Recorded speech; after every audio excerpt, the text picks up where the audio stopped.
Commissioners' continuation of our original commission meeting. We are commencing today at 2 o'clock for matters by the public. Commissioner Weiss will read the names, and Vice Mayor Marino will have the clock, which will be 3 minutes each person. Very well.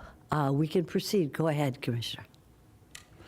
All right, Jeff Moyna-Giorno, followed by Sam Wilcox, followed by Michael Mitas, Michael, are you here? and followed Michael by... Mitas, are you here? Oh, Atkiss. Oh, that's it.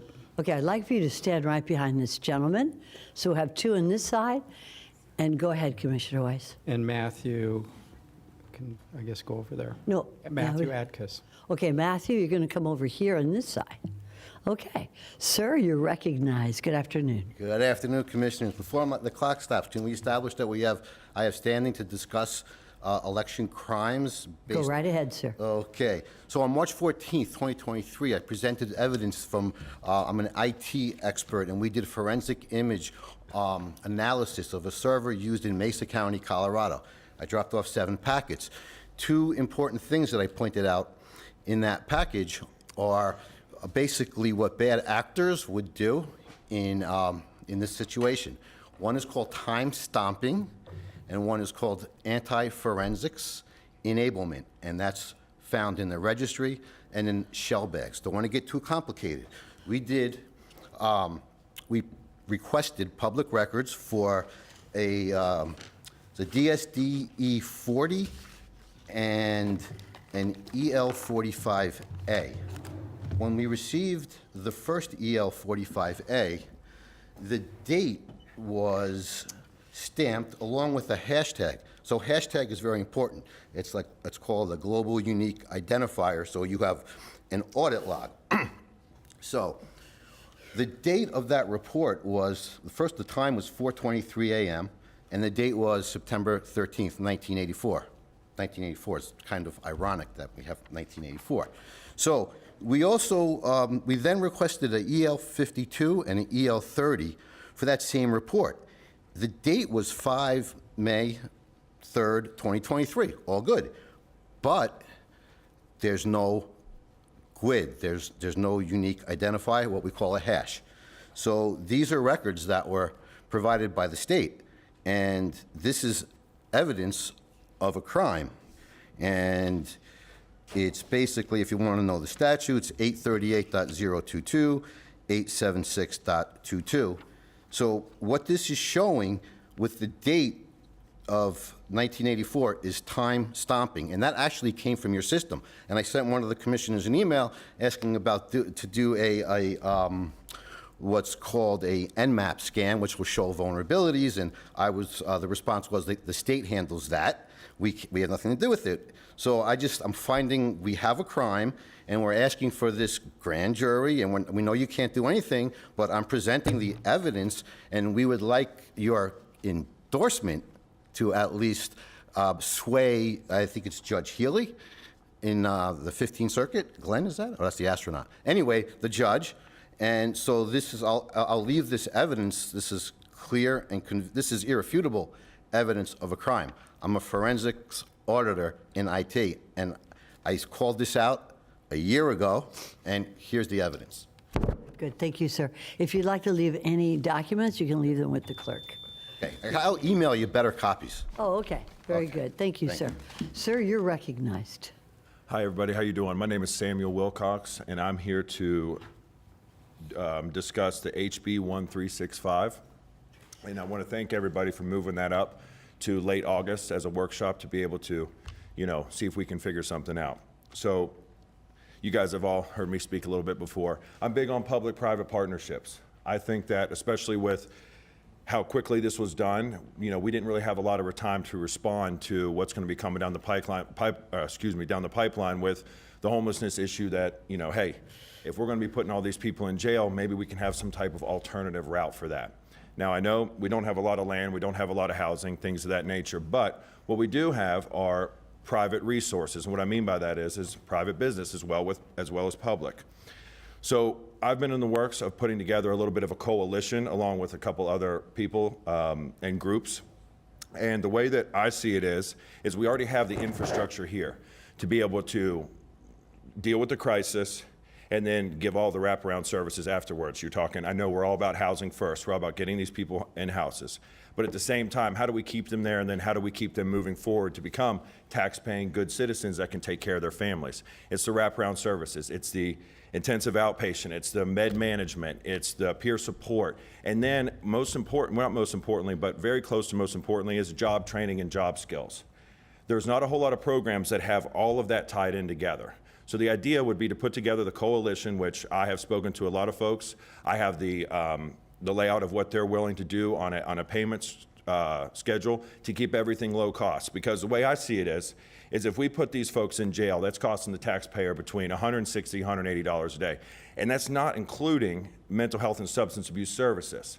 So that's a heck of a lot of money every month. And if we're going to round them all up, that's going to be a huge bill on the taxpayer, right?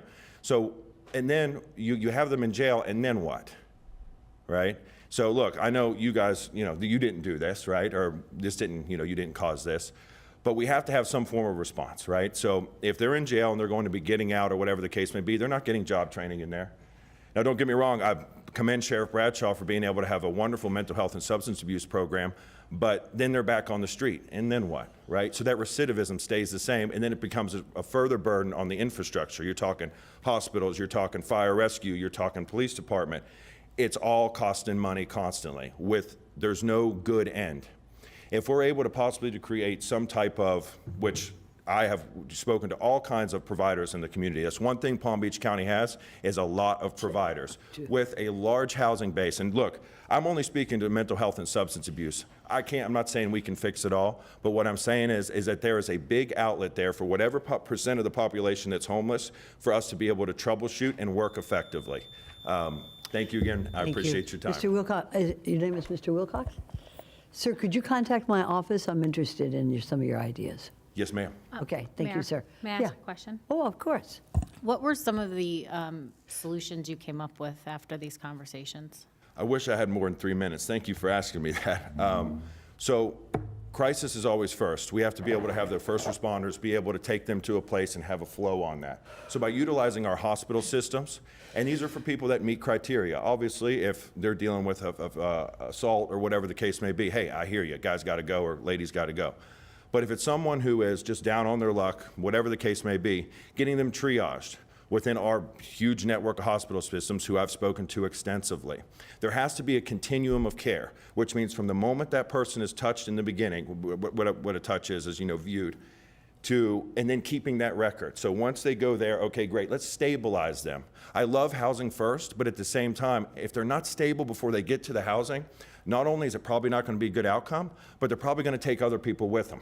So we get them stable, we get them into a housing component. We have a great organization. I don't want to use a whole lot of names. I'm not representing anybody else but myself. We have a great housing organization that spans all of Palm Beach, spans the entire state. We've got 3,000 beds here in Palm Beach County for what I do. Mr. Okay? Wilcox, Yeah. we know the problems, and we know that that's the problem, but where's the solution? Like, are you saying that you think we should partner with them? Where is this leading? My goal is to have that coalition to where there is a start to finish from the first touch all the way to job training and all of that. And there's an actual continuum that person can be tracked, that person can be followed, so that they're stabilized, they're put into housing, and then they have wraparound services as well as job training. I think that is going to give the best outcome and the best use of tax dollars, because there is an end result. That person entering So if back I'm in the understanding you, community. you're suggesting a coalition? Yes, ma'am, of all the providers in the community that see fit to want to be a part of it. Thank you, Commissioner. Thank you. Thank you, Mr. Wilcox. Appreciate it. Thank you. Sir. My name is Michael Actis, and I have two things to talk about today. Freedom of speech is a principle that supports the freedom of an individual or a community to articulate their opinions and ideas without the fear of retaliation, censorship, or legal sanitation. Freedom of speech is also a human right in the Universal Declaration of Human Rights and International Human Rights by law and the United Nations. I'm waiting to hear back from the Ethics Commission on that. Also, I'm also here to talk about the school lunches. Like, I wanted to get here a little bit early because school is gonna start in a couple of months. So, the school lunches are not healthy, and they're usually putting kids in a bad mood by like wanting to go home, complaining, talking back to the teachers. And I actually have been around kids who have told me that the lunches, actually very many of them, who have told me that the lunches are not like helping them, and that there should be healthier lunches, like home cooked lunches, not like processed food. And I think that would be a lot better for our for the students in this county, because they all deserve the best. Thank you. Michael Michael? Oh, what's your last name? Atkiss. Atkiss? Actus. Actus. I'm very interested in knowing where you go to school and what the lunches are like. So maybe you could send us an email to all of us. Because if you're not getting, we pay a lot of money for your lunches. We pay a lot of money for the schools, all the taxpayers do. So I'd be very interested to know what school you go to and what kind of food you're being given at that school. And make sure you copy all of us, okay? Yeah, I go to JMS, Where's that? Jupiter Middle School. Jupiter Middle. Okay. Thank you very much, sir. I appreciate it. Thank you. Thank you. Thank you. Sir, come on up, state your name. Hi, my name is Matthew Actis. I reside in Jupiter. I'm here to say the Bill of Rights. So, 1 out of 10. Amendment 1, freedom of religion, speech, press, and right to assemble peacefully and to petition the government. Petition. Congress cannot establish a nation's religion like other countries have, or take away the right of the people to exercise their religion freely. The people also have freedom of speech, freedom of the press, media, and the right to peaceably assemble and petition the government to make things right if it has caused them harm. Thank you for letting me be here, and thank you for your time. Thank you, sir. Thank you. Okay, Commissioner Weiss, 4 more names. Aaron Atkiss, Patty Testa, Mickey Isaacson, and Candace Rojas. Okay, so I could have 2 names over here. Commissioner Weiss, who would they be? Aaron, followed by Pat. Aaron, are you Aaron, ma'am? Yes. Okay, And and who's the Mickey. second name? The second name is Patty, Patty, are you Patty? Good. And the third name? Mickey, Mickey? and the fourth. Mickey who? Mickey Isaacson, Isaacson, very good. and Candace Rojas. And Candace Rojas, very good. All right, ma'am, you're recognized. Okay, well, good afternoon, Commissioners. I appreciate your patience in listening to my children and addressing Michael, and he will send you that email. Unfortunately, it is clear that we've got inaction when it comes to the election situation. We've been coming here month after month, and now year after year. We approach you, reach out, and all we get is silenced. I am the public, me. Nobody hired me. I don't get paid. I'm not even part of a organization. I'm just here, me, myself. In the real world, respect must be earned. Who decided to have the PBSO to serve as off-duty cops and manhandle the public citizens when they should be there to protect and serve me, not you? It is in a public election in a public building. The public servants, the county commissioners, are bound to duty by statutes like 101.015, 102.141, 102.111, 104.42, 107.06. I'm looking forward to a one-on-one meeting with any of you, any 7. I will reach out and love to hear back. I'm also requesting for the second time for the support and participation in a grand jury to redress the multiple election grievances we have brought. According to Election Code 104.41 and 104.42, Florida Statute 905.33, it is my duty as a citizen to demand, American citizen, to demand recourse. Thank you. Thank you very much, ma'am. State your name and you're recognized. Good afternoon. I'm Patty Testa from Jupiter, and I want to wish you all a wonderful Independence Day. I have my Steve Bannon shirt on. So, at the last meeting, you said addressing non-citizen voting is not under the charter of the Palm Beach County Commissioners. None of us want you to wash your hands of it. The people are crying out to you for help. You can mitigate the major risk of an accelerating number of non-citizens who are able to register to vote in Florida due to voter registration loopholes, and because non-citizens have been solicited to register by our own state government, DCFS. As part of your oath, you are obligated to uphold the Florida Constitution that states only U.S. citizens can register to vote. Palm Beach County has data to identify non-citizens on our voter roll and inhibit additional non-citizens from registering to vote. Data exists in our clerk of courts, our schools, our county social services, and law enforcement. Current Florida law instructs all agencies to provide the election offices with relevant data. We want your active support in getting that data to our election office to use when processing new voter registration applications and removing non-citizens already on the voter roll. As a county commissioner, you have the ability to introduce and implement an ordinance, election-related ordinance for the people, and to actually protect the people of Palm Beach County. An ordinance that requires only U.S. citizens and Florida electors may process or have contact with our vote-by-mail ballots. An ordinance requiring citizenship verification, an ordinance for removal of non-citizens from Palm Beach County voter rolls using available county data. There are over 547,000 immigration cases backlogged in Miami. Many of this group live in Palm Beach County. 10% of the citizens in the Florida Immigration Court backlog that may live in Palm Beach County register to vote and vote en masse.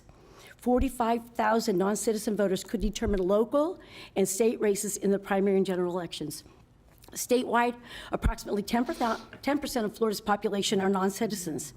In 2023, Florida Department of Child and Family Services provided SNAP food stamps benefits to 667,000 non-citizens statewide.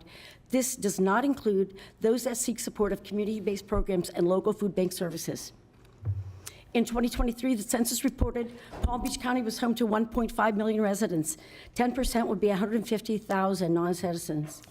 Non-citizens voting is a major risk that could make the 2024 election inaccurate and non-certifiable. Your own seats could be impacted. We ask for your help in addressing this major risk to the 2024 election. As part of your oath, you are obligated to uphold the Florida Constitution that states only U.S. citizens can register to vote. You cannot do nothing. Thank you. Thank you Happy so much 4th of for July. that. Ma'am, state your name, you're recognized. Sure. Hi, my name is Mickey Isaacson. Thank you for letting me speak here today. I am seeking a redress again of our multiple election grievances pursuant to Florida Election Code 104.43 and Florida Statute 905.33. Why are county commissioners responsible for election integrity and investigating vulnerabilities and violations? The SOE is not responsible nor engaging during board or county commissioners' public comment. They claim it is not their jurisdiction. County commissioners are the governing authority of the county, 101.292.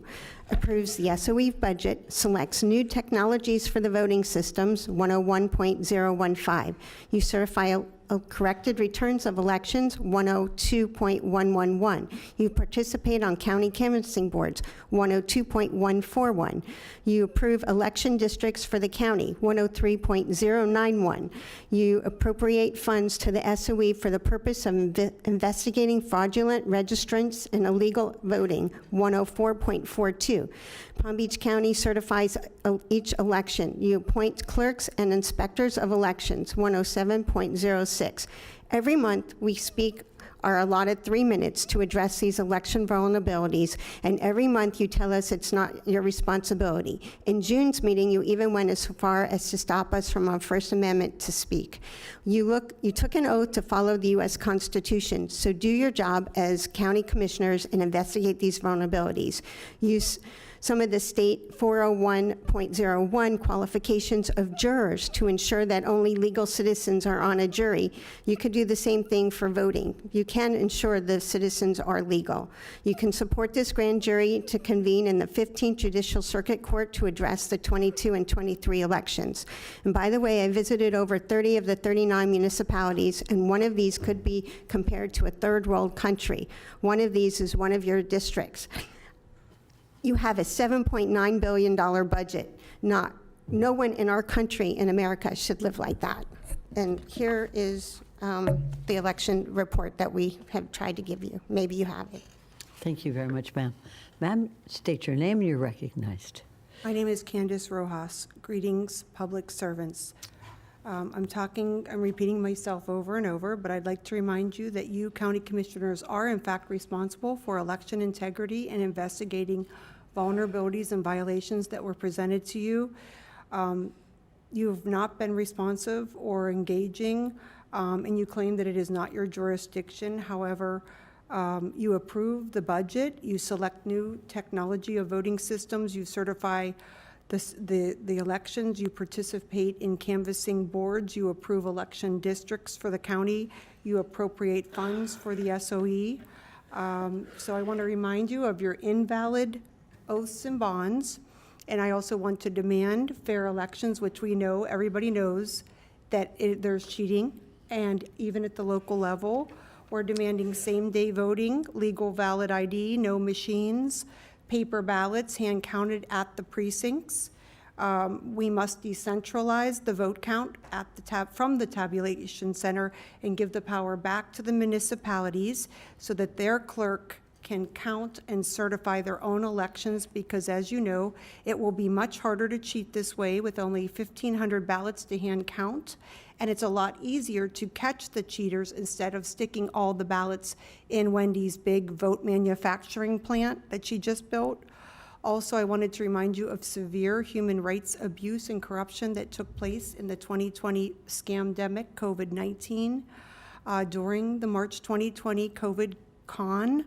Some of you may have committed crimes against humanity by locking down people, closing public spaces, businesses, and promoting the death jab, which is actually a bioweapon that causes death.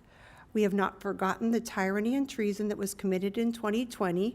Right now, you're using taxpayer dollars to pay dues to be a member of the League of Cities, which is a globalist organization with connections to the One World dictatorship, United Nations, and the World Economic Forum. These are criminal cartels whose primary mission is population control, specifically depopulation. So we have a constitutional crisis right now, and it seems as if you guys are silent. You don't even show emotion. I'm wondering, are you guys clones or fake people? Like, do you have emotions? We have gone to the Palm Beach County Ethics Commission. They do nothing. I think they are the foxes that are guarding the hen house, if you will, to like find out what the crimes are and then stop the crimes from being investigated. I think we live in clown world and everybody's ignoring it, or we're all in MK Ultra. I'm not sure. Someone turned mine off because I was there for a very long time and somehow I woke up. But Wendy did accept $6.8 million grant from Center of Tech and Life, and nothing was done. Thank you. Thank you, ma'am. Okay, Commissioner Weiss, could you read 4 more names? Yes, Gary Barberi, Alexandria Larson, Henrietta Johnson, Henrietta, if you could go to this and podium. then Karen Hall. And Karen, if you could go to the podium on the right. All right, sir, go right ahead. Good afternoon.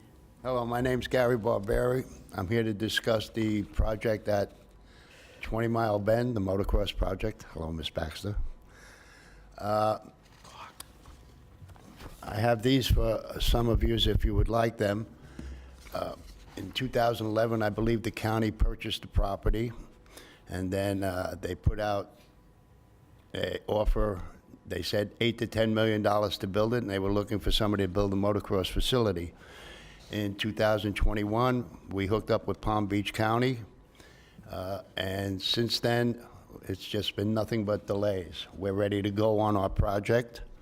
I know Ms. Baxter wants to put the drag strip in there, but that might be very expensive. And we can still work it together, but we have a complete plan for the whole property. We have the money, and we have the financing. We're ready to go. We're just wondering what the delay for the RFP, the latest RFP, has been. I was one of the responders to the first RFP, but because of the cone of silence, I was not able to ask you a simple question. And that question is, there is about $2 to $2.5 million available in grants to the county. It would not be available to us because we're a business. And I just wanted to ask the commissioners if they were going to go after that $2.5 million. Not that that $2.5 million means a lot to us right now, because we want to put the National Motocross League in there and make it our home. National Motocross League is a completely new and innovative way of racing motocross. We're going to stream it live around the world. We're going to have plenty of time for advertisers. And like this, we have one right here. We only approached one company, VP Fuel. They want to sponsor a team. They want their advertising streamed. They want to do everything that we can. They loved our idea, but I cannot go to the other companies like Honda, Yamaha, Kawasaki, tire companies, other industry-related companies. I can't go to them until we have a place, because the first thing they're going to say is, well, where is it? And I can't say it's here because it's not ours yet. Oh, I have 50 seconds left. What else can I ask? I think you might find these interesting. I only brought 6. I thought there was only 6 commissioners. But if you want, I can We'll pass share. these out. It's up to you. We'll share. We can give them to the clerk, and we'll get a copy of it. I still have 30 seconds. Not that I need it. We just want to get this going. And we're all set to go. We're ready to move on it. I have the builders. I have a land planner. We have everything waiting, because since 21, I've had 3 years to build this up. And it's we plan on putting 2 wave pools in there. We're planning on putting an indoor and outdoor volleyball. In the lake, we're planning on getting docks from the Palm Beach, Fort Lauderdale, and Miami boat shows. My brother happens to be the one that loads all of them. He's been working with that company, and they have over 1,500 extra docks. Thank you so much, sir. Commissioner Baxter, you're recognized. Thank you, Mayor. My question is for the administrator. Madam Administrator, when do we expect the RFP for that property to go out? Or SME? Ismi will respond to that. Good afternoon. Ismi Ayala, Director for Facilities Development and Operations and Assistant County Administrator. We are coming back to the board on 8/20 with an agenda item presenting all the findings from the due diligence, as we were directed the last time we came in front of this board, to conduct a comprehensive due diligence, to reach out to different stakeholders like agricultural and other representatives. And then with that information, we hope to get a final clearance to proceed with the RFP. And how long do we expect that to take? We're coming on 8/20. After 8/20? After the RFP. Draft the RFP. We already had, as you know, an RFP that was published, so we have the base document. We will make any adjustments based on direction provided by the board and then hit the street. A typical RFP process takes about 3 months from publication, receipt, or advertisement, I should say, receipt of proposals and review depending on, the response we get from the community. So roughly 3 months, so end of November? End of the year, yeah, I will say that's fair. Thank you. All right, very good. Thank you so much, Ms. Colasso. Ma'am, state your name, and you're recognized. My name is Henrietta Johnson, and I live at 265 Northwest 10th Street, Belle Glade, Florida. And I'm here to talk about the changes that has been made by Palm Train Administrator. On May 19th, there was notices all over the buses that the route was changing. They discontinued the Palm Train Route 47 from Canal Point, Florida, all the way to South Bay, Florida.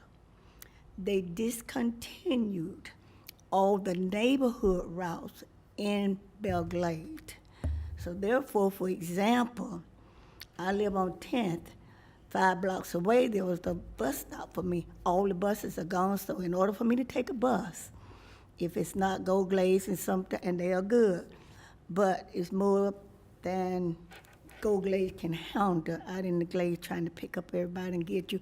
I work here in West Palm Beach at Indian Ridge School on Benoist and Okeechobee Boulevard. I'm told that the reason the bus route was changed because staff needed a route, needed a way to work from Port St. Lucie, so they added a Port St. Lucie route. Now, believe me, I was back there in 1990 when we got together and got this federal grant for Palm Train because we only had 20% of people with transportation in the Glades. So you at your leisure time, you can read it because it'll take more time than I have. But it is unfair. I have a disability. In 2007, I fell accidentally and broke my knee half in two. So now that I'm over 70, you know how Mr. Arthritis Act, they get into the area. It's impossible for me and riders like me to get from one stop to another trying to walk. And it is unfair, so this is a legal grant. It is a federal grant that was done by Congressman, can't think of the name. Not Hastings, what's the name? Louis Franklin. And we met. So I remember all this. I remember from Palm Train, Coal Train, and the lift line. So we moved. But I want to see the information that you all, because you have to go through an attorney. I'm very familiar with grants in the process.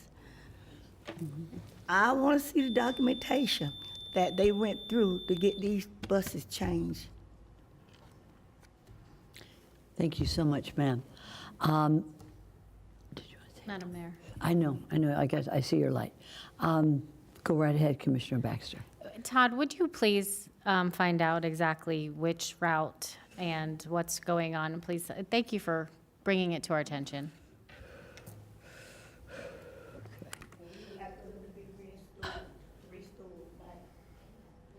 Thank you so much. And, all right, very good. All right, Ms. Larson, you're recognized. How you doing? Last month I spoke about your charter. It's very sad that I walked through the building today and there aren't any charters in those little pockets in the different departments where you've got the pockets. So this is your Bible. This is your Bible, commissioners. It really is. Everything that you do is in this very slim document. Put them out for me, because I do. I give them to people. I have some in my bag, so I'll give them to them, because they're like, where did you get the charter? I'm like, well, they should have it downtown. Because I'm still going to witch about Wellington, because Wellington should not have jumped Southern Boulevard. Staff, everybody was well aware that this shouldn't have happened, where they're doing Seminole Pratt and Walsey and all those little corners there at Southern and Seminole Pratt. They shouldn't be there. And there were supposed to be 25 dwelling units. They only got 19 votes, so they're kind of short on who was getting annexed where and who made this decision. So I'd really like you to look into this, because I think it was very underhanded what Wellington did. And that affects everybody out where we live, because we're under siege for our roads and everything else. We're supposed to give our roads away so we can get more development, put in 40,000 houses, and they should have never been there to begin with, because the zoning was 1 in 10 and 1 in 20. Shouldn't have been changed. And I know Westlake is their own entity, but that's another item. You know, the county can always be stronger than Tallahassee. You can always make rules that are stronger. You really can. It's called home rule. And it is out there, and you can work on it. It takes a little effort, but it is out there. And I don't care what the rules are, you can always make it stronger, because recently DeSantis did a thing where we don't have to report sewage in the water. You can. Number 3.3 in this book says so. Health, safety, and welfare of the taxpayers of Palm Beach County. So if you got it, put this book out, please. I hope you just so people have it as a reference and they can do it on their own, because right now, a lot of taxpayers are very upset and they're really having a hard time and they're struggling terribly. So when we have a $7 billion budget, they're not really impressed when I do the man on the street thing. One day I told somebody I'm going to start videotaping it and just bringing it to you so you can put it on Channel 20. But thank you so much. Thank you, Ms. Larson. Ms. Baker, you're recognized. Just for the record, I do want to clear up, we did not move any routes out of Belle Glade to have the Port St. Lucie West Palm route. That is a fully state-funded route, and we anticipate it being fully funded by the state for 3 years. We would never do that without coming to this board. We will continue to work with our residents in the Glades to make sure that we've got proper adequate public transportation. This board supports the Go Glades, which makes it even more convenient, but we will continue to work with them. But the route was never moved from the Glades because of Port St. Lucie. Thank you, Ms. Baker. Ma'am, state your name, you're recognized. My name is Karen Ho, AKA Karen Qingxianye Ho. I am a long-term Florida resident, homestay resident. I'm grateful that you allowed me to make my 3-minute speech. And before I speak, I really appreciate State Attorney's Office, City of Boynton Beach Department, and Palm Beach County Sheriff's Office. The reason I'm coming forward to complain, and I did send all of you my complaint. It's a criminal complaint. But when I go to the law enforcement, they tell me it's a civil matter. It's civil matter. That's how I lost my real estate property. Predatory attorney filed a lawsuit claiming that my property is theirs. There's no such a thing. When you do the title search, I own it. I'm still paying mortgage on it. So there's no way they should get a court order for evicting me out of my own place. So I wrote to CFPP. CFPP immediately wrote back to me. And the major concern, they tell me how to go about doing the right way. But major thing is here. Complaints help us understand the financial marketplace and protect consumers. To learn more about it, go to consumerfinance.gov. I filed all this complaint here, there, and I never received anything from the sheriff's office, City of Boynton Beach, State Attorney's Office. I keep getting brushed off. Oh, that's City of Boynton Beach. If they don't do anything about, we are not able to do something about. So I'm saying, then if I'm not being raped, I'm not being gunshot, I'm not being cut, I'm not getting report missing person, stalking, then I cannot find any complaints. So I believe that I should be able to file complaints, and I should be able to receive some kind of letter, say, in words that they told me it's a civil matter, then I can take it to federal court, and I say, Florida give up their jurisdiction. You have all the jurisdiction.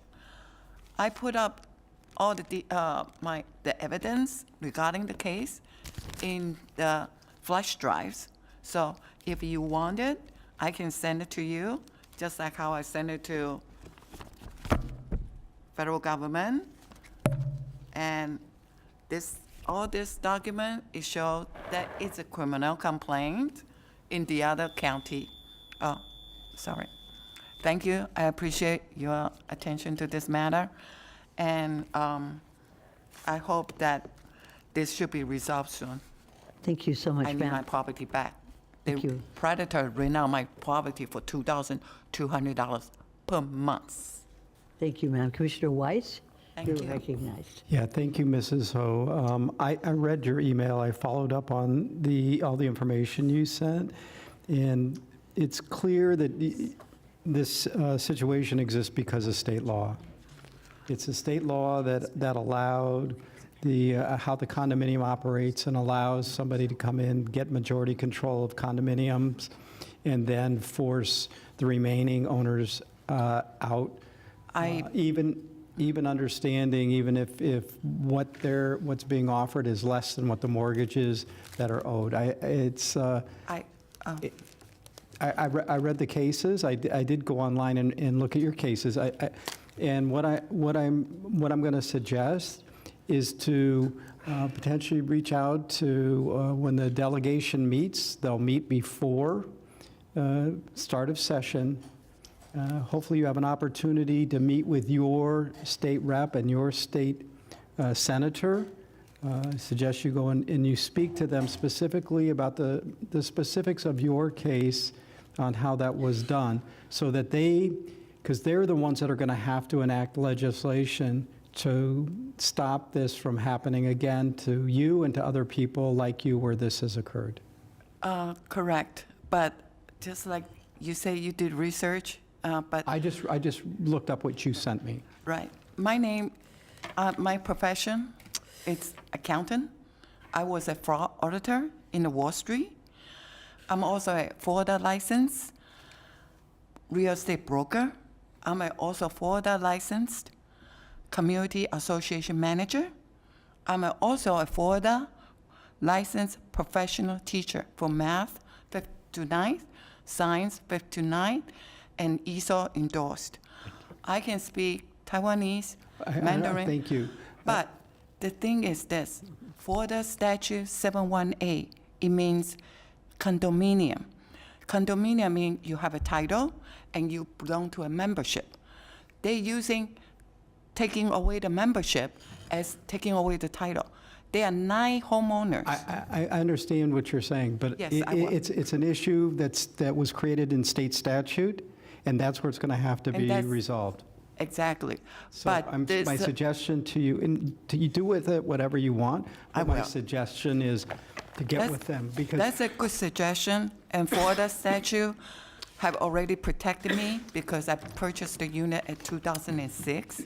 And recently, Florida legislature had listened to the consumer's complaint. They had terminated that. But what's wrong had been done to some people, 2007. But I bought my unit in 2006. I thought I'm well protected by the law.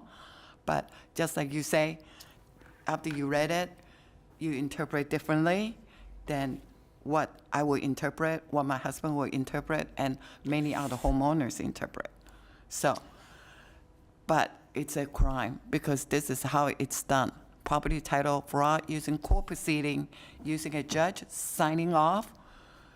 When they say, at this complaint, when they say, we own her property, but attached with evidence, admission, they don't own my property, except or less than, like that.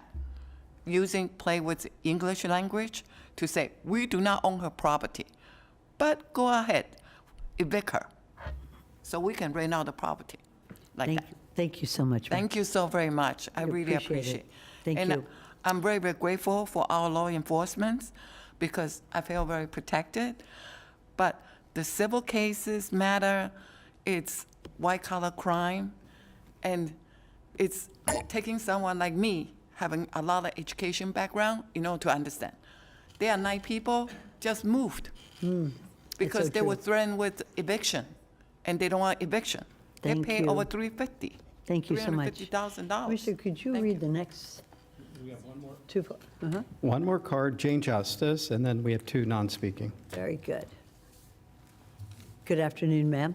Good State your name. afternoon. Good afternoon. I've been here before. I'm sure you remember me. I just want to say that there's a few people giving testimony again about the election security, and we've had several meetings here before. A lot of people giving detailed, legal, exhaustive reports to you, and nothing at all. Also, there was a lot of testimony given about the budget for the SOE. There's a political consulting firm, Cornerstone. I'm sure you all heard of it. Kind of running the county around here, picking all the winners and losers. And they're on the payroll over there. And that's really, truly unethical. Nobody did anything about that.